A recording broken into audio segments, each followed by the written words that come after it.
கட்டை விரலோ தலையோ காணிக்கையாக இந்நாள் எவனும் கேட்டால் பட்டை உரியும் சுடுகாட்டில் அவன் கட்டை விழும். அண்ணாமலை இப்போ திமுகவோட அந்த ஊழல் பட்டியெல்லாம் வெளியிட்ட அண்ணாமலை, பிரபல அண்ணாமலை 80 கோடி ரூபாய்க்கு ஒரு ப்ராப்பர்ட்டி வாங்கியிருக்காரு. அந்த கிடுக்கு புடியில மாட்டிக்கிட்டாரு. அதுக்காக அண்ணாமலை என்னெல்லாம் வளர்றாருன்னா,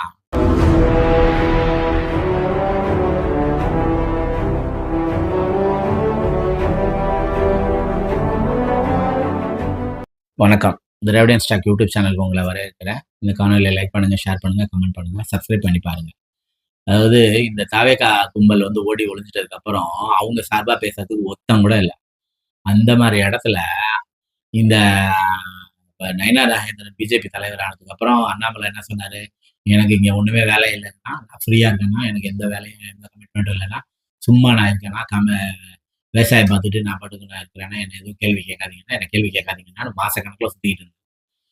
தான் கட்சிக்காக சில கேள்விகள்லாம் கேட்டப்ப கூட, பிஜேபி சம்பந்தப்பட்ட கேள்விகள் கேட்டப்ப கூட, எடப்பாடியும் அமித்ஷாவும் கூட்டணி போட்டதை பத்தி எல்லாம் கேட்டப்ப கூட எதுக்குமே பதில் சொல்லாம முதல்ல தனியா நிக்கிறதான் சரின்னது. அப்புறம் திரும்ப எடப்பாடி எங்கேருந்தோ ஆர்டர் வந்ததுக்கு அப்புறம் எடப்பாடி தான் முதலமைச்சர் சொன்னது. இப்படின்னு பொம்மை மாதிரி செயல்பட்டு இருந்த அண்ணாமலை திடீர்னு இந்த தாவேகா விஷயத்துல எதுக்கு இவ்வளவு மாஞ்சி மாஞ்சி செயல்படுறாரு அப்படின்னா, இதுக்கான ரகசியம் சிம்பிளானதுதான்.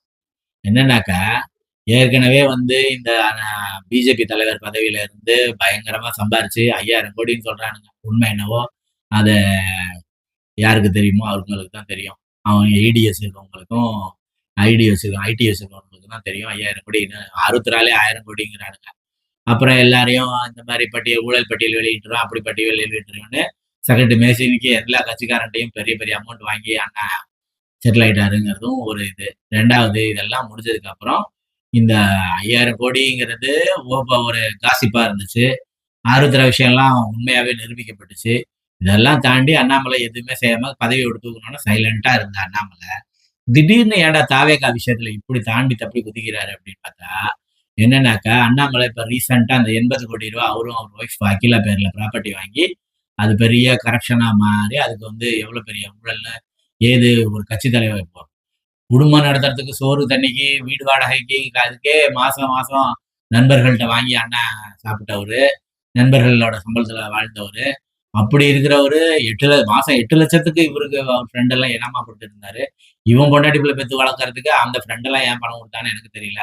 அதெல்லாம் பரவாயில்ல, அதெல்லாம் முடிஞ்சு அப்படி கஷ்டத்துல இருந்த அண்ணாமலைக்கு 80 கோடி ரூபாய்க்கு ஃபார்ம் ஹவுஸ் எப்படி வாங்க முடியுது? அந்த ஃபார்ம் ஹவுஸ் சர்ச்சை பெரிய அளவுல மாட்டி அண்ணாமலையோட பெயர் பயங்கரமா கெட்டு போனோன்னே இப்ப தன்னை பத்தின இருக்கிற அந்த பேச்சை மாத்துறதுக்காக உடனே பூந்து இந்த 41 பணங்கள் மேல நின்றுக்கிட்டு, விஜய் ரொம்ப நல்லவரு, விஜய்க்கு நீங்க இந்த கொடுத்துருக்க கூடாது, இங்க கொடுத்துருக்க கூடாது, அங்க கொடுத்துருக்க கூடாது, விஜய் ரொம்ப தாமதமா வந்தா என்ன தப்புன்னு ஒருத்தன் கேட்கறான். ஒருத்தன் அவரு பஸ் உள்ளார விட்டதுல ஒரு பிரச்சனை இல்லைங்கிறான். இது ஒரு கிறுக்கு கூமுட்ட ஒருத்தன், அந்த ஷபீர்னு ஒருத்தன், அவன் தான் முதல்ல ஒருத்தரை கூட ஒரு குழந்தை இறந்து போன குழந்தைய இப்போ அடக்கம் பண்றதுக்கு அவங்க அப்பா ட்ரை பண்ணத அரசு மருத்துவமனை அலட்சியம்னு பதிவு பண்ணவன். அவன் என்னடானா இப்ப என்ன சொல்லியிருக்கான், டிஎஸ்பியோட ஆர்டரை விஜய் மதிக்க மாட்டாரான். இதை கேட்டவனே எனக்கு ஒரு காமெடி ஞாபகத்துல இருந்துச்சு. இந்த வெள்ளித்திரைன்னு ஒரு படம் பிரகாஷ் ராஜும் பிருத்திவிராஜும் நடிச்சிருப்பாங்க. அது மலையாளத்துல உதயதாரம்னு சொல்லிட்டு பெரிய ஹிட்டான ஒரு மலையாள படத்தோட டப்பிங் தான் தமிழ்ல வந்தது அந்த வெள்ளித்திரை. அந்த வெள்ளித்திரையில இந்த ஹீரோ கேரக்டர்ல குறுக்கோழியில ஹீரோ ஆயிடுவாரு பிரகாஷ் ராஜ். அவர் ஏஜ்டாவும் இருப்பாரு. ஆனா அந்த ஹீரோக்குள்ள பந்தாக்களோடய அவர் காலம் பூரா வாழ்ந்துட்டு. அப்போ ஒரு டைரக்டர் ஒரு கதை சொல்லுவோம். இந்த மாதிரி ஒரு சீனை இதாகி போயிடுச்சு. அப்போ உங்களை ஒரு கான்ஸ்டபிள் அரெஸ்ட் பண்றாரு சார் அப்படின்னு சொல்லுவார்.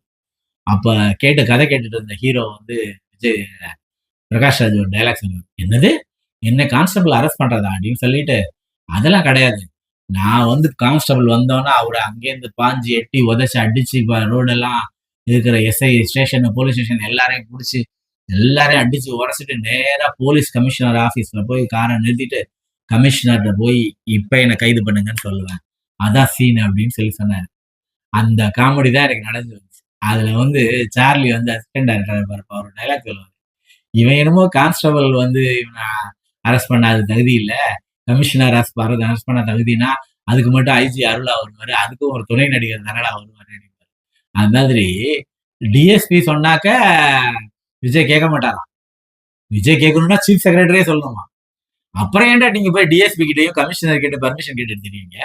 நீங்க நேரா சீஃப் செக்ரட்டரிட்டே போய் நாங்க கரூர்ல நாங்க கேட்கிற இடம் இது இங்கதான் நீங்க கொடுக்கணும்னு நேரா சீஃப் செக்ரட்டரி முருகானந்தம் அவர்கள்கிட்டே போய் கேட்க வேண்டியதானே? அப்புறம் ஏன் நீங்க போய் லோக்கல் போலீஸ் ஸ்டேஷன்ல போய் எங்களுக்கு பர்மிஷன் கொடுங்க கேக்குறீங்க? நீங்க அவங்க பேச்ச கேட்க போறதில்ல. டிஎஸ்பி பேச்சே கேட்காதவங்க எஸ்ஐ பேச்சு, சர்க்கிள் பேச்செல்லாம் கேட்க போறீங்க.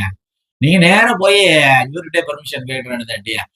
நாங்க கரூர் இந்த மாசம் நாங்க இந்த வாரம் வந்து நாங்க கரூரும், நாமக்கல்லும் போறோம். எங்களுக்கு இந்த கிரவுண்ட ஒதுக்கி குடுத்துருங்கன்னு நேரா சீஃப் செக்ரட்டரி முருகானந்தம் அவர்களுக்கே ஒரு மனுவ குடுத்து, விஜய டைரக்ட் விஜய் தான் டிஎஸ்பி கலெக்டர்ட்ட எல்லாம் பேச மாட்டாரே.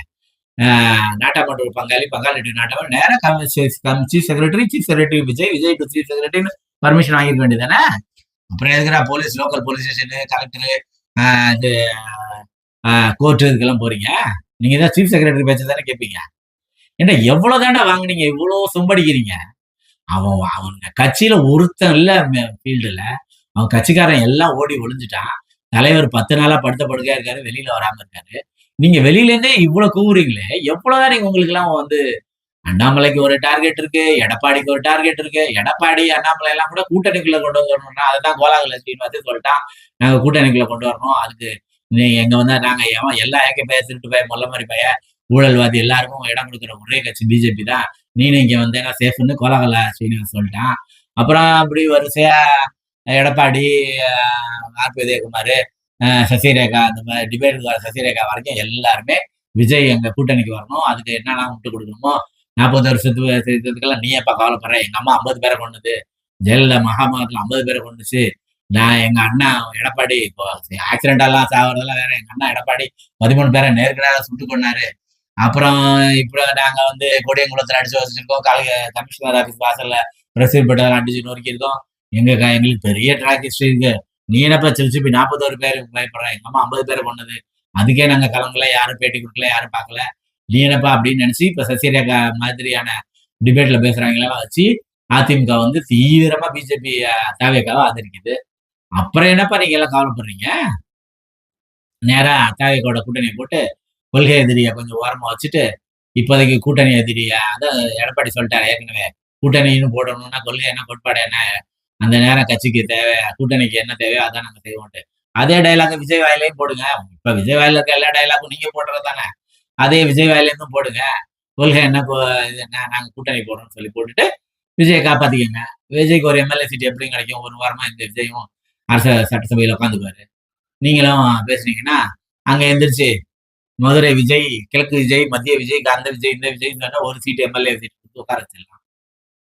என்னமா முட்டு கொடுக்குறீங்கடா? இந்த முட்டுல உங்க தலைய உள்ள பட போகுதுடா, பாத்துறேன்.